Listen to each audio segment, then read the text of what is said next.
A Sunday that changed everything. It was supposed to be a laid-back Sunday brunch at my parents' house.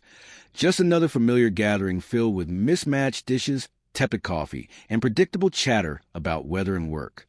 My sister, Laura, had brought along her new boyfriend, Ethan, to introduce him to the family.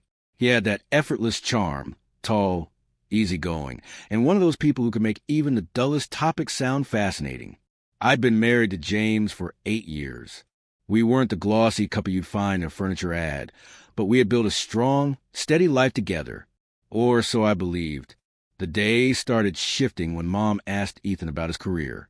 He was in tech, something to do with app development. He launched into a lively story about a project that had gone off the rails, and suddenly everyone was drawn in. My dad nodded along. Laura looked smitten. Even my usually disengaged teenage nephew peeked up from his phone. James, however, stayed quiet, sipping his coffee, his expression unreadable. I didn't think much of it. He was never the one to dominate conversations. Then, in a playful tone, Laura turned to me and said, "You're lucky, Anna. James can fix anything. Ethan can't even change a light bulb without calling IT." Laughter floated around the table. I smiled, taking the chance to join in. "Oh, you have no idea," I said. "James calls himself Mr. Fix-It, but just last week he tried to fix the dishwasher and turn our kitchen into a water park. I'm still mopping up puddles." The room burst into laughter. Ethan slapped the table, Mom covered her mouth, and even Dad let out a rare laugh. It felt validating, like I'd scored points in some hidden game of family approval. So I kept going. "And don't get me started on his cooking," I added with a grin. He could burn water. Last month, he tried to make spaghetti, and we ended up ordering pizza because the smoke alarm wouldn't quit.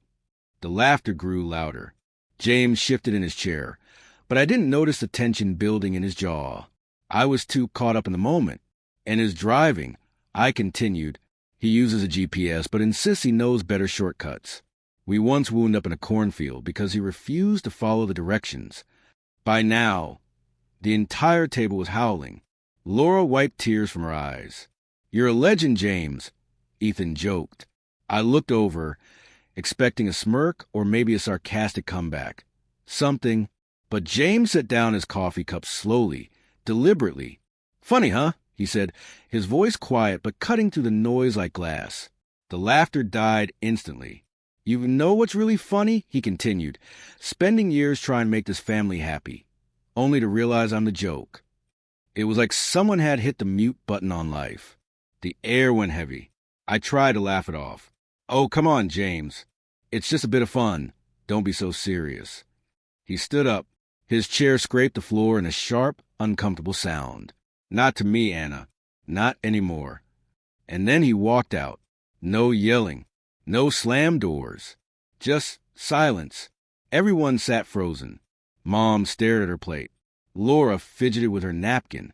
Ethan mumbled something about getting some fresh air. I stayed in my seat, stunned, telling myself he just needed a breather and would come back soon. He didn't.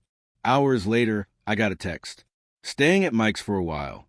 Need space." Mike was his old college friend who lived across town. I called immediately, but it went straight to voicemail. I texted back, "I'm sorry. Can we talk?" No reply.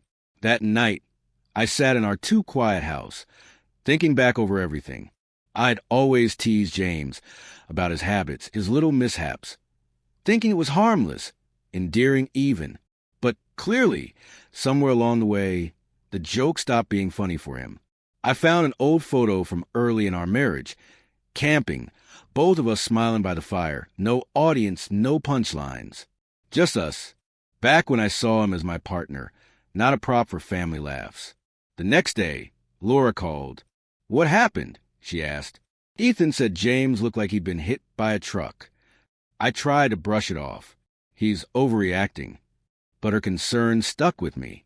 Later, Mom texted, "Check on James. He's a good man." Even my nephew sent me a sad puppy meme with the caption, "Fix it, Anna." Apparently, everyone else had seen it long before I did. I drove to Mike's, rehearsing every apology on the way. He answered the door with his arms crossed. "He's not here," he said. Left this morning. Said he needed space. Space from what? I snapped, frustration bubbling up. From you, Anna. He said he's tired of feeling small. That hit like a punch to the chest. I went home and sat on the couch, staring at the spot where James usually sat. I tried to remember the last time we'd had a real conversation. Not about chores, schedules, or bills, but about us. I couldn't. Had I been so focused on being clever that I forgot he had a heart too? Days passed, then a week. I left messages, sent texts, even wrote a letter. I messed up, James. I never meant to hurt you. Please come home. Silence. Then, one evening, he showed up, not to stay, just to talk. I've been doing a lot of thinking, he said, standing at the doorway. I'm not sure who I am to you anymore, Anna. The man you love or the man you mock. I can't live in that confusion. Tears welled up in my eyes. I love you, I whispered. I'm so sorry. I didn't realize how much I was hurting you. He nodded, but his gaze felt distant. I believe that. I do. But I need time to figure out if I can trust us again. He left, and I was left to face everything I hadn't wanted to see. Therapy helped. I started to understand. I'd use humor as a way to feel important, never realizing it made him feel invisible. Slowly, we started speaking again. Short phone calls turned into coffee meetups. It wasn't easy. We had unearthed years of buried hurt, but we both still cared. We both still wanted to try. Now we're rebuilding. It's not perfect, but it's real, honest, unfiltered. I've learned love isn't about winning the spotlight. It's about being someone's safe place, even when there's no audience.